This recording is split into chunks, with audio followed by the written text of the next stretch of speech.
Carta de Paulo aos Efésios, capítulo 3, 14 a 21. O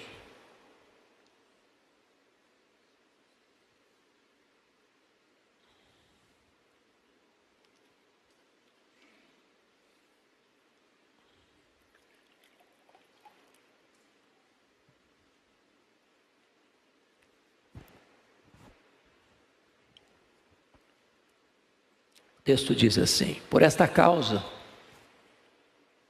me ponho de joelhos diante do Pai, de quem toma o nome toda a família, tanto no céu como sobre a terra, para que, segundo a riqueza da sua glória, vos conceda que sejais fortalecidos com poder, mediante o seu Espírito no homem interior, e assim habite Cristo no vosso coração pela fé, estando vós arraigados e alicerçados em amor, a fim de poderdes compreender com todos os santos qual é a largura e o comprimento e a altura e a profundidade, e conhecer o amor de Cristo, que excede todo entendimento, para que sejais tomados de toda a plenitude de Deus.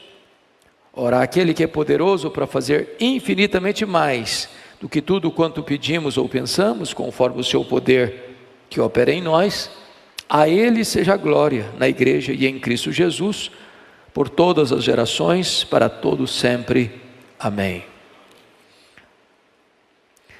O apóstolo Paulo, depois de passar 3 anos em Éfeso, a capital da Ásia Menor, onde deixa a igreja mais relevante daquele tempo, superando inclusive a igreja de Jerusalém e Antioquia da Síria, vai a Jerusalém levar as ofertas aos pobres da Judeia.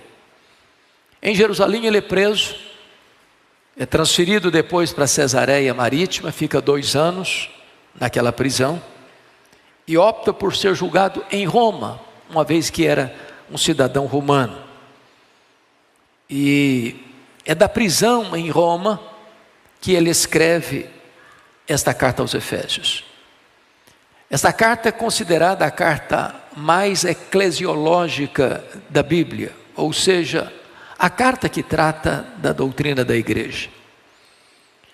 Esta é a rainha das cartas paulinas.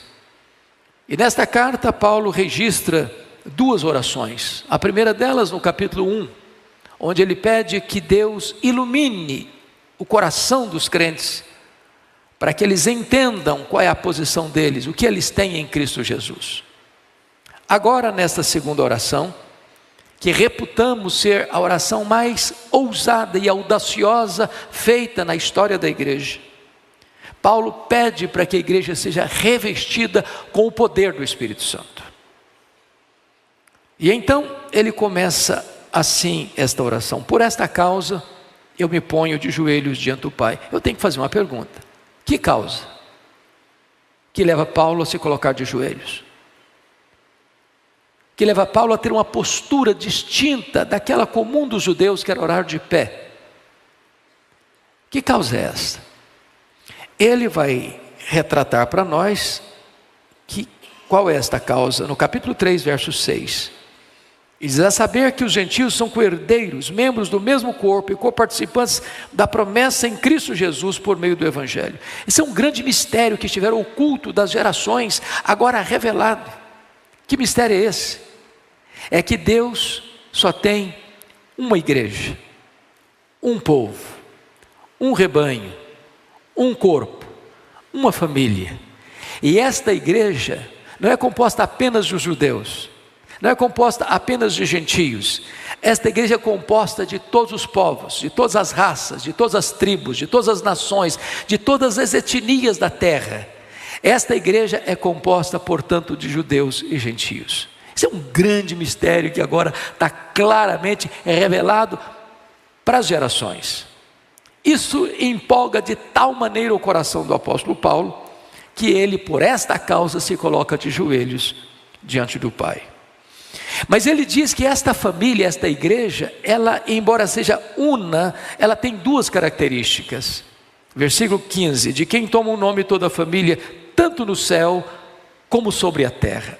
Esta igreja é uma igreja militante e é uma igreja triunfante.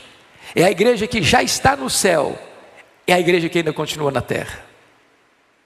É a igreja que somos, é a igreja que seremos, é uma única igreja. Deriva desta igreja militante, desta igreja triunfante, o nome de Deus como nosso Pai. Ele é a nossa referência, Ele é o nosso endereço, nele existimos. Agora, definida a igreja, ele vai entrar no assunto da oração que vai fazer. Para quê? Para quê? Olha o propósito. Segundo a riqueza da sua glória, vos conceda que sejais fortalecidos com poder.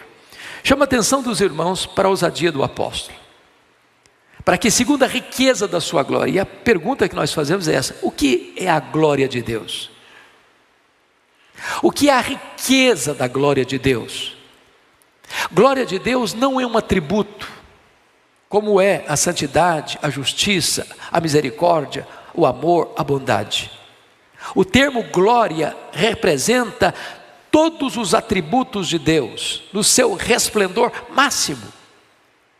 É a plena expressão de quem Deus é.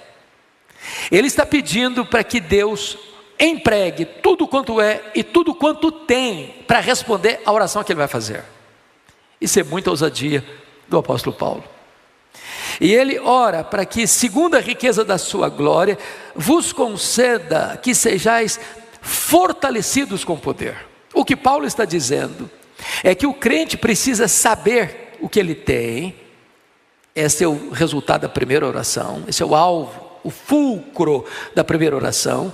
Mas agora ele está pedindo que esta igreja não apenas saiba, mas que esta igreja seja revestida com poder. Não há cristianismo sem poder. O evangelho é o poder de Deus. O reino de Deus é o poder. E nós não podemos viver uma vida plena, maiúscula, sem o revestimento desse poder. Mas vejam, alguém pode pensar: o que é esse poder? É alguma coisa espetaculosa? É uma espiritualidade teatral, cênica? É alguma coisa inusitada, esquisita, estranha aos olhos humanos? Não. Ele diz: esse poder é mediante o seu espírito no homem interior. Não há revestimento de poder sem a obra do Espírito Santo. É o Espírito Santo que é o agente deste poder. Precisamos do Espírito Santo, porque dele deriva o poder.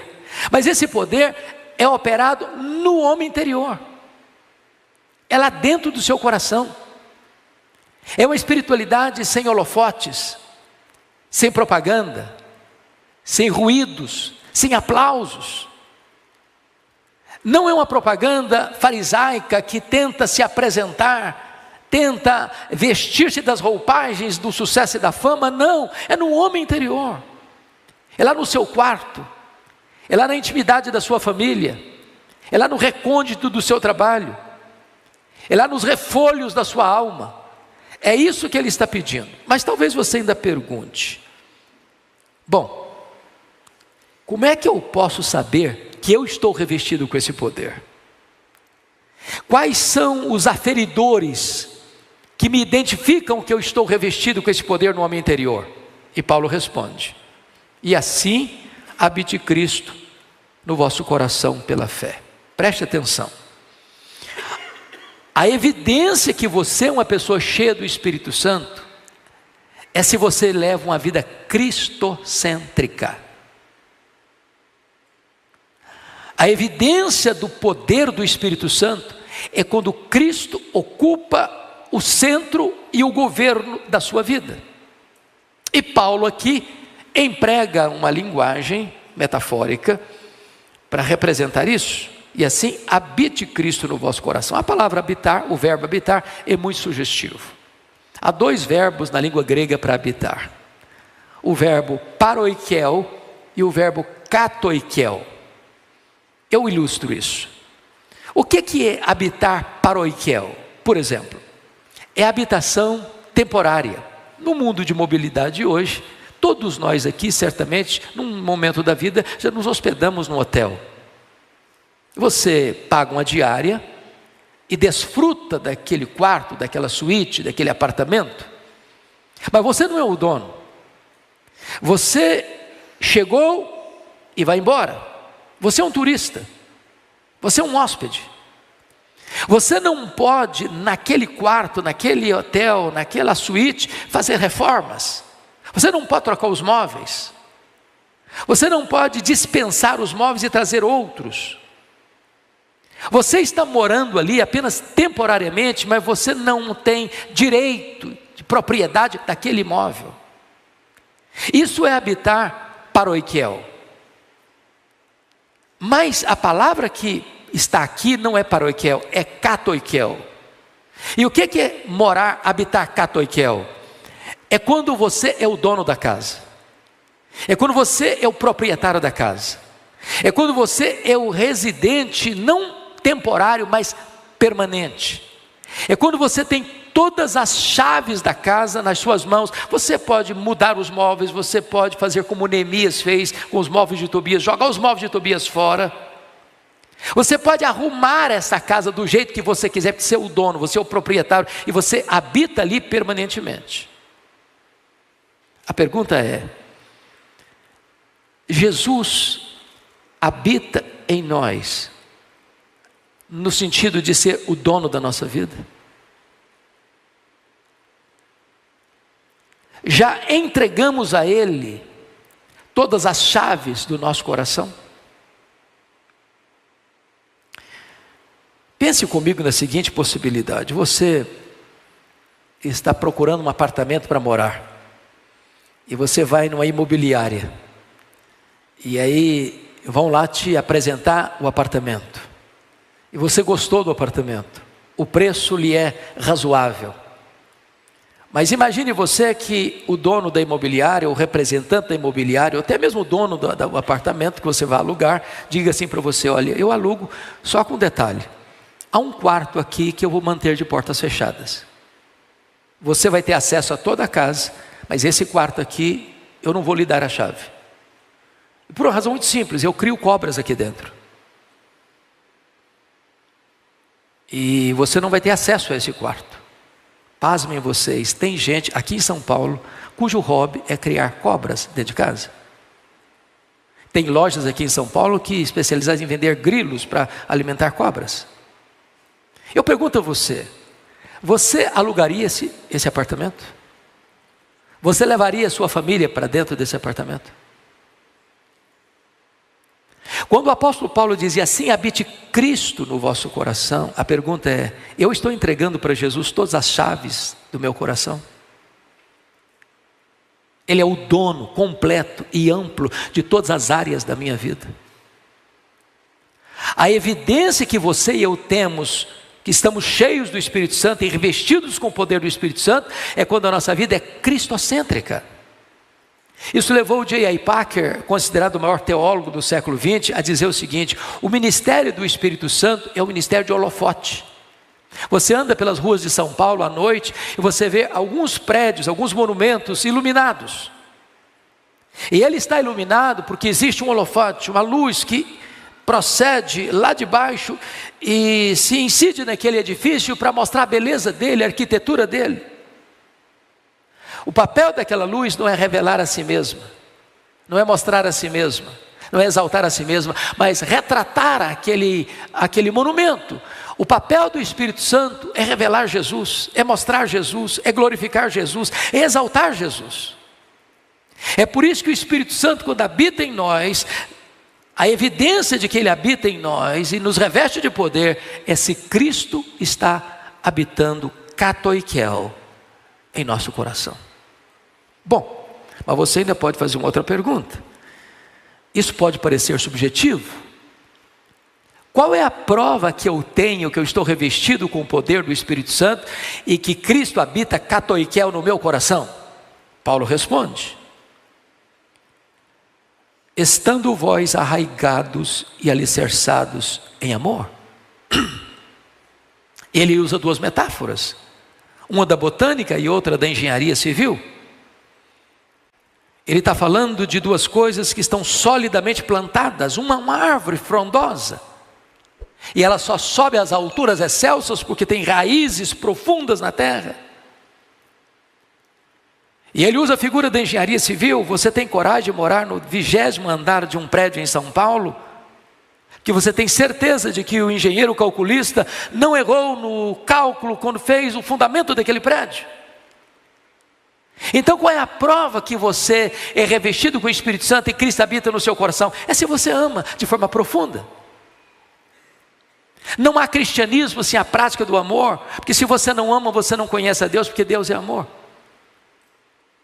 E não é amar de palavras, não é amar apenas de discurso, é amar de fato e de verdade. Um amor profundo que passa além da linguagem do sentimentalismo ou das palavras retóricas, mas de forma empírica e prática, você ama. Aliás, Jesus disse: nisto conhecerão todos que sois meus discípulos, se tiverdes amor uns pelos outros. O amor é o cumprimento da lei. Mas Paulo prossegue e diz assim: a fim de poderes, olha o propósito, aqui tem um propósito, a fim de poderdes compreender com todos os santos, com a largura, o comprimento, a altura e a profundidade, e conhecer o amor de Cristo, que excede todo entendimento. Eu chamo a sua atenção para 2 verbos aqui. Primeiro, o versículo 18, o verbo compreender. Segundo, o verbo conhecer, do verso 19. O verbo compreender, do verso 18, tem a ver com cognição, com conhecimento, com intelecto, com razão, com entendimento. O cristão precisa compreender toda a extensão do amor de Cristo. É por isso que a fé cristã, ela é intelectual. Ela apela para o seu entendimento.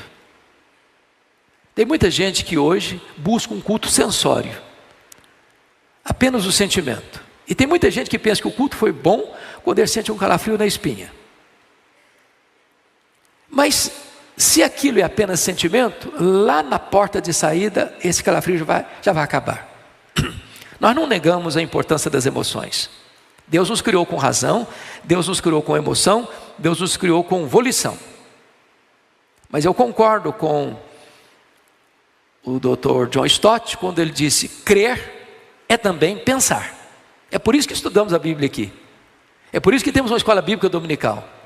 É por isso que instruímos as crianças, desde o hall de berços até as pessoas mais avançadas em idade e em experiência. Precisamos conhecer, precisamos compreender o conteúdo do Evangelho. Apela-se à nossa razão. Mas reduzir o cristianismo a um sentimento é limitá-lo demais.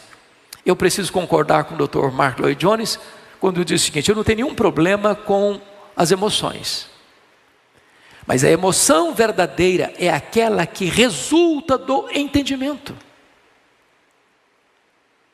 Se eu entendi o que é a cruz de Cristo, como cantamos hoje aqui, isso não me leva a me emocionar, eu não entendi a cruz de Cristo. Mark Lloyd Jones, tratando dos avivamentos, ele não tinha nenhum problema com as emoções. Mas tem muitas pessoas hoje que querem apenas sentir. E eu não sei se vocês se lembram de uma época que houve uma onda no Brasil de pessoas que diziam cair no espírito. Aí a pessoa caía, ficava lá. E esse negócio surgiu lá em Toronto, no Canadá. Eu estava pregando lá. Falei: eu quero ver isso de perto, quero saber como é que é esse negócio. E aí cheguei, bastante gente, o camarada levantou, leu um texto, cantaram uns cânticos, as pessoas iam caindo, caíam aqui, caiu ali, caiu acolá, ficava 5 minutos, 10 minutos, meia hora, 1 hora, caído ali, levantava e ia embora. Aí eu me aproximei de um e perguntei: e aí, como é que foi? Ele falou: foi legal. Legal? E daí? E a consequência disso? Então Mark Lloyd Jones diz o seguinte: eu não tenho nenhum problema com cair, eu tenho problema com levantar. Porque se o cara caiu e levantou do mesmo jeito, isso é emocionalismo, isso é histeria, isso é raso, isso é epidérmico, isso evapora. Agora, se a pessoa, como aconteceu com Jonathan Edwards, quando pregou o sermão Pecadores nas mãos de um Deus irado, e as pessoas tomadas de convicção de pecado chegaram a agarrar-se nas pilastras e prostrar ao chão, mas levantaram convertidas, transformadas. Isso não é emocionalismo, porque emocionalismo não produz mudança e transformação. Só o Espírito Santo pode fazer isso. Então eu preciso compreender E agora vem a segunda palavra do verso 19, e conhecer o amor de Cristo. E a palavra conhecer aqui já vai muito além do intelecto, do cognitivo, do entendimento racional. O conhecer aqui tem a ver com relacionamento, com experiência, com comunhão, com profundidade dessa relação.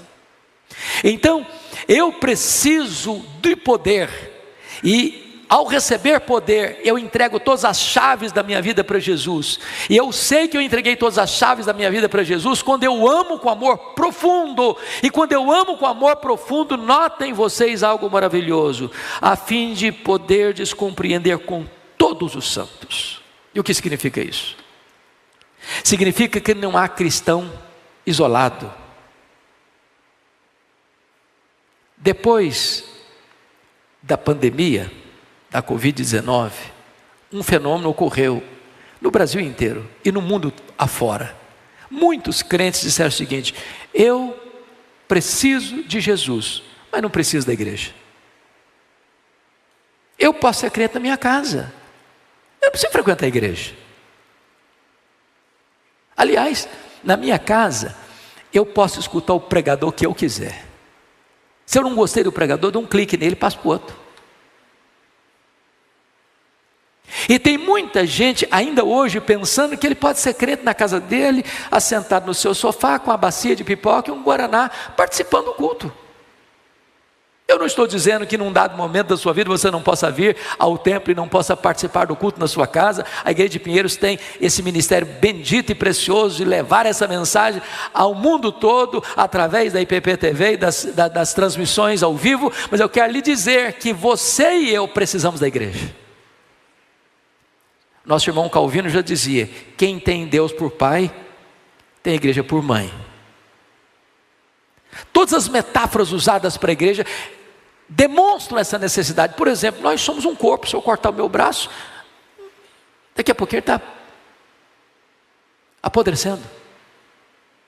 Nós somos um rebanho. Se uma ovelha se desloca do rebanho, do cuidado do pastor, ela é presa fácil dos predadores.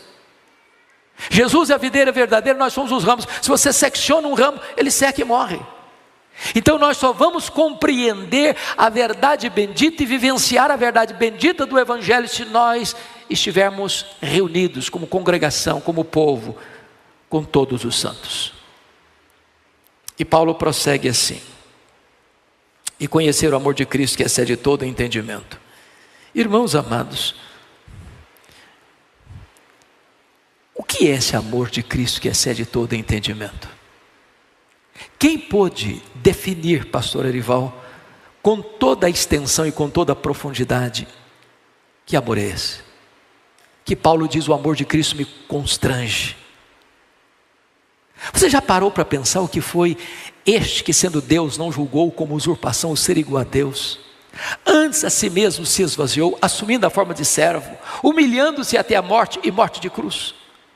Você já imaginou o que foi aquele cálice amargo que trouxe angústia de morte ao Filho de Deus lá no Getsêmani? E ele disse: Pai, se possível passe de mim este cálice, mas se não, seja feita a tua vontade. E ele sorveu gota a gota aquele cálice, que não era o sofrimento das cusparadas e das bordoadas em sua cabeça, mas era o fato de ele ser santo, santo, santo, ser feito pecado por nós, sendo bendito eternamente, ser feito maldição por nós, e não tendo pecado, morrer, levando sobre si o nosso pecado. Esse amor excede todo entendimento. Como dizia o poeta: ainda que os mares fossem tinta, ainda que as nuvens fossem papel, ainda que as árvores fossem pena, e todos os homens escrivães, nem mesmo assim se poderia descrever este amor, o amor de Cristo por nós. Mas agora Paulo chega ao pináculo da sua oração, ao ponto mais ousado da sua oração, quando diz assim: para que sejais tomados de toda a plenitude de Deus. Eu confesso que eu não consegui entender totalmente o que Paulo está dizendo. Ele não diz para que você seja tomado de Deus. Ele não diz para que você seja tomado da plenitude de Deus. Ele diz para você ser tomado de toda a plenitude de Deus. Isso me leva a uma pergunta: quem é Deus? para lembrar apenas os atributos chamados incomunicáveis, que só Deus os tem e não repartiu conosco. Deus é autoexistente, Deus é infinito, Deus é imenso, Deus é eterno, Deus é imutável, Deus é onipotente, Deus é onipresente, Deus é onisciente, Deus é transcendente. E quando nós afirmamos que Deus é transcendente, nós estamos afirmando que Deus é maior que tudo quanto Ele criou. E se nós perguntássemos, então qual é o tamanho daquilo que Deus criou? O mais ilustrado astrônomo não é capaz de responder essa pergunta de forma categórica e insofismável. Nenhum homem é capaz de dizer qual é o exato tamanho do universo, embora nós saibamos que o universo não é infinito, porque a infinitude é um atributo exclusivo de Deus. Mas os estudiosos dizem que o nosso universo tem mais de 93 bilhões de anos-luz de diâmetro. Isso significa que se nós voássemos a velocidade da luz 300 mil quilômetros por segundo, nós demoraríamos mais de 93 bilhões de anos para ir de uma extremidade à outra do universo. E eu preciso concordar com o primeiro-ministro da Holanda, Abraham Kuyper, quando disse: não há um centímetro desse universo onde o Senhor não possa ser. Eu estou aqui, eu criei isso aqui, sou dono disso aqui. E agora o Paulo está orando para que você e eu, frágeis vasos de barro, sejamos tomados de toda a plenitude de Deus. Sabe o que significa isso? Deus tem mais para nós. Deus tem infinitamente mais para nós. Numa linguagem veterotestamentária, enquanto tiver vasilha vazia, vai ter azeite jorrando sobre a nossa vida. Depois que Paulo faz essa oração, para mim, mais ousada, ele diz assim no verso 20: ora, àquele que é poderoso para fazer infinitamente mais do que tudo quanto pedimos ou pensamos. Para um pouquinho, Paulo, não estou te entendendo. Você acabou de fazer o pedido mais ousado, e agora você vem me falar que Deus pode fazer infinitamente mais. O que é infinitamente mais, depois de você pedir toda a plenitude de Deus? Porque às vezes nós usamos esse versículo, infinitamente mais, para coisas mais comezinhas. Eu estou com uma dor de barriga, mas o Senhor pode curar essa dor de barriga e fazer infinitamente mais. E pode mesmo. Você está passando por um problema financeiro, você diz: não, mas Deus pode fazer infinitamente mais e tirar você desse buraco econômico. E pode mesmo. Mas Paulo acabara de fazer o pedido mais ousado, e diz que Deus é poderoso para fazer infinitamente mais. Não há limitação em Deus.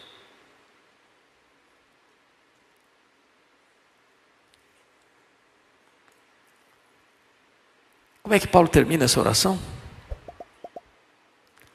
Claro, com doxologia. Não poderia ser de outra maneira. A Ele seja a glória, na igreja e em Cristo, no corpo e na cabeça. Quando? Com que amplitude? Por todas as gerações. Quando? Para todo sempre. E não tem jeito de terminar senão com um sonoro amém. Que Deus nos abençoe e que usufruamos tudo aquilo que Deus preparou para nós. Amém.